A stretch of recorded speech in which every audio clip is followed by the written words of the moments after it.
বাংলাদেশের অভ্যন্তরীণ সংকটের মুখে যুদ্ধ বাঁধাতে চায় ভারত। ঘোলাটে পরিস্থিতিতে ভারতের আক্রমণাত্মক হুমকি। জানাবো হাসিনার বিচার নিয়ে বিদেশি মিডিয়া যা লিখেছে,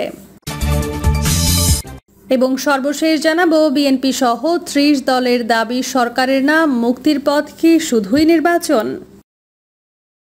এতক্ষণ শুনছিলেন সংবাদ শিরোনাম, এবার বিস্তারিত। বাংলাদেশের অভ্যন্তরীণ সংকটের মুখে যুদ্ধ বাঁধাতে চায় ভারত। ঘোলাটে পরিস্থিতিতে ভারতের আক্রমণাত্মক হুমকি। বাংলাদেশের অভ্যন্তরীণ সংকটের মুখে যুদ্ধ বাঁধাতে চায় ভারত। পেহেলগাম হত্যাকাণ্ড ইস্যুতে ভারত পাকিস্তান যুদ্ধ হয়। পাকিস্তানের কাশ্মীরের জঙ্গি আস্তানায় সফল হামলা ছিল, তবে সামগ্রিক যুদ্ধে পাকিস্তানি বাহিনীকে পরাস্ত করতে পারেননি। ৩টি রাফাল সহ 2টি যুদ্ধবিমান হারাতে হয়। ফলে ভারতের রাজ্যে মোদি বিরোধী স্লোগান মিছিল বেড়েছে। পেহেলগাম হত্যাকাণ্ডে পাকিস্তানের সম্পৃক্ততার প্রমাণ পাচ্ছে না বিরোধী দলও। তদুপরি মুখ রক্ষায় আরেকটি যুদ্ধ চায় মোদি সরকার। সেক্ষেত্রে টার্গেট করেছে 23 গুণ ছোট বাংলাদেশকে। 2026-এ পশ্চিমবঙ্গে বিধানসভা নির্বাচন। মুখ্যমন্ত্রী মমতা ব্যানার্জির তৃণমূল কংগ্রেস জরিপে ঢের এগিয়ে। বিজেপি নেতা শুভেন্দু চক্রবর্তী গং নানা বিতর্কে কোণঠাসা। কিন্তু যুদ্ধ পরিস্থিতি পেলে বিজেপি ঘুরে দাঁড়াতে পারে। ইতোমধ্যে দুই বাংলার ঐক্যে ফাটল ধরিয়েছে বিজেপি সরকার। হিন্দু নির্যাতন, মন্দির ভাঙা, অগ্নিসংযোগের এন্তার ফেক ভিডিও, প্রায় 50টি নকল পোর্টাল থেকে অনবরত প্রচারণা। ফলে ভারত বাংলার অধিকাংশ বাঙালি বাংলাদেশের পক্ষে নেই। আবার ভিসা বন্ধের কারণে অর্থপ্রবাহে বাংলাদেশের অবদানও নেই। বিদগ্ধ জনদের মতে এক ঢিলে দুই পাখি মারা। ভারত বাংলাকে কানা করে দিয়েছে কেন্দ্রীয় সরকার। হাসিনার বিচার নিয়ে বিদেশি মিডিয়া যা লিখেছে, জুলাই আগস্টের প্রতিবাদ বিক্ষোভের সময় মানবতা বিরোধী অপরাধের অভিযোগে বাংলাদেশের পলাতক সাবেক প্রধানমন্ত্রী শেখ হাসিনার বিরুদ্ধে অভিযোগ গঠন করা হয়েছে ইন্টারন্যাশনাল ক্রাইমস ট্রাইব্যুনালে। তার দল আওয়ামী লীগ নেতৃত্বাধীন সরকারের বিরুদ্ধে গণ আন্দোলনের সময় তিনি হত্যাকাণ্ড উস্কে দিয়েছিলেন বলে অভিযোগ আনা হয়েছে। জাতিসংঘের হিসেবে 2024 সালের জুলাই থেকে আগস্টের মধ্যে শেখ হাসিনা সরকার দমন পীড়ন চালিয়ে হত্যা করেছে 1400 মানুষকে। এরপর ছাত্রদের নেতৃত্বে গণ আন্দোলনে 15 বছরের শাসনের ইতি টেনে 77 বছর বয়সী শেখ হাসিনা পালিয়ে ভারতে চলে যান। সাবেক প্রধানমন্ত্রী শেখ হাসিনার বিচার প্রক্রিয়া নিয়ে বিদেশি মিডিয়া এমনই রিপোর্ট লিখেছে। বার্তা সংস্থা AFP লিখেছে, ক্ষমতাচ্যুত শেখ হাসিনা সরকারের সঙ্গে যুক্ত সাবেক বেশ সিনিয়র নেতার বর্তমানে নিষিদ্ধ আওয়ামী লীগের সঙ্গে কিছু নেতার বিরুদ্ধে বিচার হচ্ছে বাংলাদেশের আন্তর্জাতিক অপরাধ আদালতে।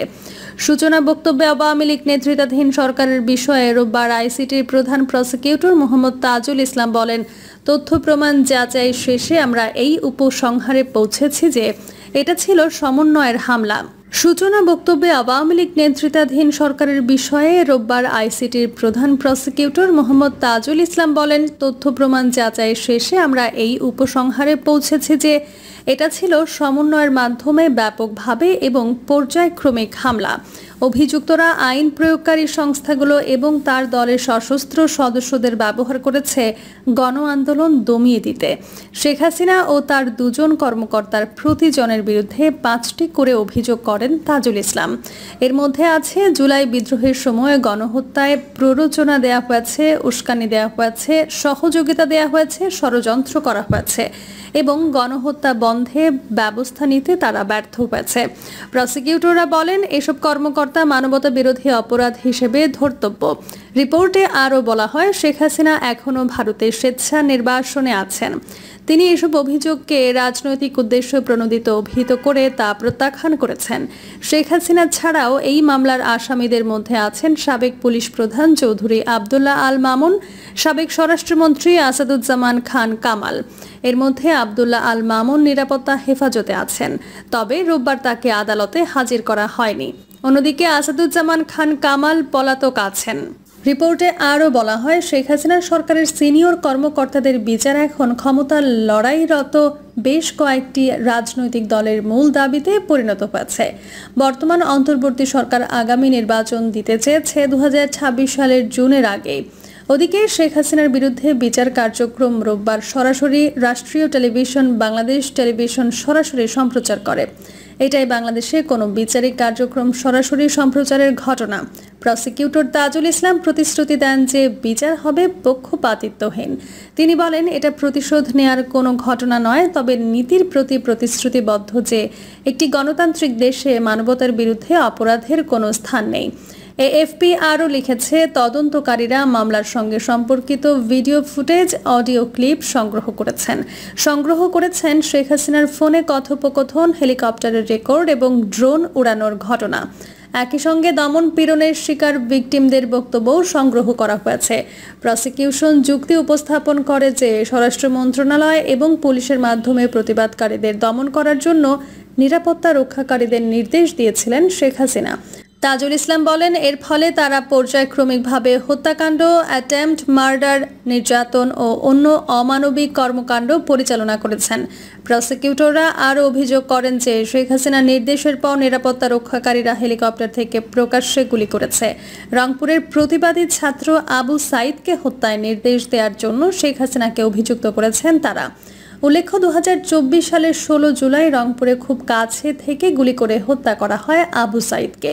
ওই প্রতিবাদ বিক্ষোভে পুলিশের দমন পীড়নে প্রথম নিহত ছাত্রনেতা তিনি। হাসিনার পতনের পর তাকে হত্যার শেষ মুহূর্তকে বারবার বাংলাদেশের টেলিভিশনগুলো দেখিয়েছে। উল্লেখ্য, শেখ হাসিনার সরকারের সঙ্গে যুক্ত এই মামলার প্রথম বিচারিক কার্যক্রম আইসিটি শুরু করে 25 মে। মামলায় 5 আগস্ট কমপক্ষে 6 জন প্রতিবাদীকে হত্যার জন্য মানবতার বিরুদ্ধে অপরাধের জন্য পুলিশের 8 কর্মকর্তার বিরুদ্ধে অভিযোগ আনা হয়েছে। ওই 5 আগস্ট শেখ হাসিনা দেশ ছেড়ে পালিয়ে যান। এর মধ্যে 4 জন কর্মকর্তা হেফাজতে রয়েছেন। বাকি 4 জনের বিচার শুরু হয়েছে তাদের অনুপস্থিতিতে। উল্লেখ্য, 1971 সালে স্বাধীনতা যুদ্ধের সময় পাকিস্তানি সেনাবাহিনীকে সহায়তাকারীদের বিচার করতে 2009 সালে আইসিটি গঠন করেন শেখ হাসিনা। এই আদালত শেখ হাসিনার রাজনৈতিক প্রতিপক্ষ বেশ কয়েকজন প্রথম সারির নেতাকে মৃত্যুদণ্ড দিয়েছে। সেই বিচারকে ব্যাপকভাবে দেখা হয় শেখ হাসিনার প্রতিপক্ষকে নির্মূল করার উদ্দেশ্য হিসেবে। ওদিকে আলাদাভাবে রোববার সুপ্রিম কোর্ট বাংলাদেশের সবচেয়ে বড় ইসলামপন্থী দল জামায়াতে ইসলামের নিবন্ধন পুনঃপ্রতিষ্ঠিত করে। এর অর্থ তারা নির্বাচনে অংশ নিতে পারবে। এর আগে শেখ হাসিনা জামায়াতে ইসলামীকে নিষিদ্ধ করেছিলেন এবং এই দলটির নেতাদের বিরুদ্ধে দমন পীড়ন চালিয়েছিলেন। অন্যদিকে মে মাসে বাংলাদেশের অন্তর্বর্তী সরকার নিষিদ্ধ করে আওয়ামী লীগকে। ভারতের অনলাইন ক্রল লিখেছে, বাংলাদেশের সাবেক প্রধানমন্ত্রী শেখ হাসিনার বিরুদ্ধে মানবতার বিরুদ্ধে অপরাধের অভিযোগ গঠন করেছে বাংলাদেশের আন্তর্জাতিক অপরাধ ট্রাইব্যুনাল। তার বিরুদ্ধে ব্যাপকভাবে হত্যার অভিযোগ আনা হয়েছে। আল জাজিরা তার রিপোর্টে বলেছে, আদালতের সামনে অভিযোগ তুলে ধরেন প্রধান প্রসিকিউটর তাজুল ইসলাম। তিনি ছাত্রদের বিরুদ্ধে শেখ হাসিনার সরকারের সহিংসতাকে সমন্বয়ের মাধ্যমে বিস্তৃতভাবে এবং পর্যায়ক্রমিক হামলা বলে অভিহিত করেছেন। বলা হয়েছে, অভিযুক্তরা আন্দোলন গুড়িয়ে দিতে সব আইন প্রয়োগকারী সংস্থা শেখ হাসিনার দলের সশস্ত্র সদস্যদের ব্যবহার করেছেন। ওদিকে জাতিসংঘের রিপোর্টে বলা হয়েছে, 2024 সালের 1 জুলাই থেকে 15 আগস্টের মধ্যে বাংলাদেশে হত্যা করা হয়েছে 1400 মানুষকে। এর বেশিরভাগই নিহত হয়েছেন বাংলাদেশের নিরাপত্তা রক্ষাকারীদের গুলিতে। নিহতদের শতকরা 12 থেকে 13 ভাগই শিশু। বিএনপি সহ 30 দলের দাবি সরকারের না। মুক্তির পথ কি শুধুই নির্বাচন? অনেকের আশা, নির্বাচনের মাধ্যমে দেশের নতুন দিগন্ত উন্মোচিত হবে। কিন্তু প্রশ্ন হলো, শুধু একটি সুষ্ঠু নির্বাচন হলেই কি দেশের সংখ্যাগরিষ্ঠ সাধারণ মানুষের ভাগ্যের চাকা ঘুরবে? নির্বাচনী প্রক্রিয়ার মাধ্যমে নির্বাচিত এমপি, মন্ত্রী ও উচ্চপদস্থ আমলাদের সুযোগ সুবিধা হয়তো বাড়বে, কিন্তু সমাজের রন্ধ্রে রন্ধ্রে প্রথিত দুর্নীতি কি আদৌ কমবে? শতভাগ মেধার ভিত্তিতে সরকারি চাকরি এবং একটি ঘুষমুক্ত প্রশাসন কি শুধু একটি ভোটের মাধ্যমে অর্জিত হবে? দীর্ঘদিনের পুঞ্জীভূত সমস্যা, প্রাতিষ্ঠানিক দুর্বলতা এবং গভীর শিকড় গেড়ে বসা দুর্নীতি কি শুধু একটি নির্বাচনের মাধ্যমে রাতারাতি দূর হয়ে যাবে? শতভাগ মেধার ভিত্তিতে সরকারি চাকরির প্রত্যাশা আমাদের দেশের শিক্ষিত বেকার যুবক যুবতীদের দীর্ঘদিনের, কিন্তু নিয়োগ প্রক্রিয়ায় অস্বচ্ছতা, স্বজনপ্রীতি ও দুর্নীতির কারণে অনেক মেধাবী তরুণ তরুণী তাদের ন্যায্য অধিকার থেকে বঞ্চিত হন। একটি সুষ্ঠু নির্বাচন হয়তো একটি সরকার উপহার দিতে পারে, কিন্তু সেই সরকার যদি নিয়োগ প্রক্রিয়ার পদ্ধতিগত পরিবর্তন না আনে, যদি রাজনৈতিক হস্তক্ষেপ বন্ধ করতে না পারে, তাহলে শুধু ভোটের মাধ্যমে মেধার মূল্যায়ন নিশ্চিত করা কঠিন। এর জন্য প্রয়োজন একটি স্বাধীন ও শক্তিশালী নিয়োগ কমিশন এবং নিয়োগ প্রক্রিয়ার প্রতিটি স্তরে স্বচ্ছতা ও জবাবদিহি। যদি সেই ঔপনিবেশিক আমলের আমলাতন্ত্রই বহাল থাকে, যেখানে জনগণের সেবার পরিবর্তে ক্ষমতা প্রদর্শনের ক্ষমতা বেশি, তাহলে কি কোনো মৌলিক পরিবর্তন আশা করা যায়? জনগণের দুর্ভোগ কি কমবে এতে? বিচার বিভাগ যদি সেই আগের মতোই দলীয় আনুগত্যের ভিত্তিতে চলতে থাকে, তাহলে সাধারণ মানুষ ন্যায্য বিচার পাওয়ার ব্যাপারে কতটা আশাবাদী হতে পারবে?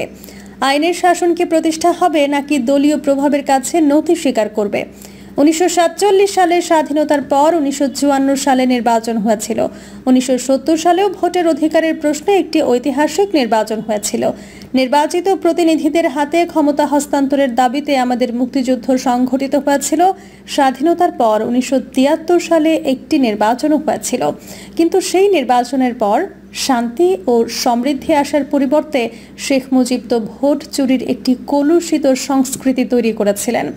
স্বাধীনতার 54 বছর অতিক্রান্ত হওয়ার পরও ভোটের মাধ্যমে সাধারণ মানুষের ভাগ্যের তেমন কোনো উল্লেখযোগ্য পরিবর্তন আসেনি। বারবার দেশের মানুষ তাদের ন্যায্য অধিকার থেকে বঞ্চিত হয়েছে। প্রিয় দর্শক, এই ছিল এখনকার সর্বশেষ সংবাদ। আপডেট সব সংবাদ পেতে চ্যানেলটি সাবস্ক্রাইব করে বেল আইকনটি ক্লিক করে রাখুন।